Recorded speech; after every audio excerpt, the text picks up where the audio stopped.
In this question, we are given that m and p are positive integers. That means m is greater than 0 and p is greater than 0. We have the inequality m squared plus p squared, which is less than 100. We have to find the greatest possible value of mp, that is the maximum value.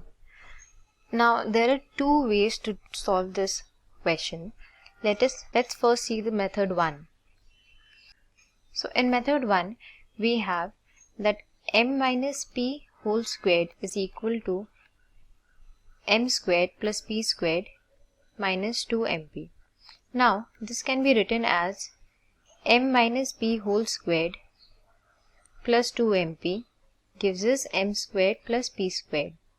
Now this gives us that the value of m squared plus p squared can be written as m minus p whole squared plus 2mp.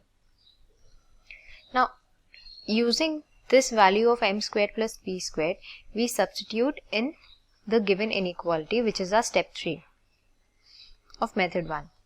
So we have m minus p whole squared plus 2mp is less than 100. Now to find the maximum value of mp, we should have the value of m minus p whole squared to be equal to 0.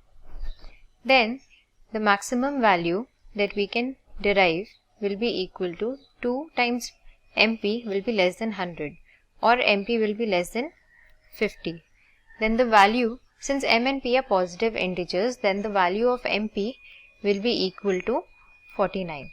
So the correct answer is option D. Now in method 2, one way that we can find the maximum value is if we take the value of m equal to p. In that case, we can get the greatest possible value of mp. Then the inequality m squared plus p squared less than 100, this reduces to 2 times m squared less than 100, which gives us m squared is less than 50. Now the possible values of m squared is equal to 49, 48 and so on.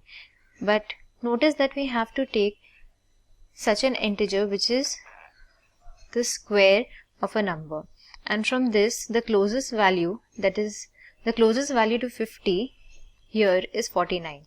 So m squared is equal to 49, and since m is a positive integer, the value of m is equal to 7, which will be equal to the value of p as well.